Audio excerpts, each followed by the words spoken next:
Hi everyone, want to make AI friends that actually feel real? Here's how to do it with Chai AI. First, download your Chai AI app or go to your browser, then sign in or create an account to get started.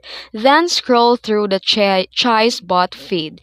You'll find a tons of personalities from chill BFFs to energetic motivators to flirty soulmates. Then look at the bot description and user ratings to find someone who vibes with you.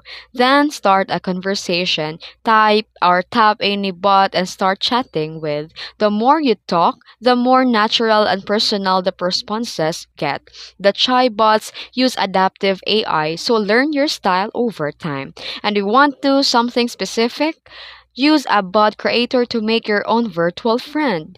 Set their tone, traits, or backstories. Then you can design your ideal bestie like supportive, funny, chaotic, or whatever you need.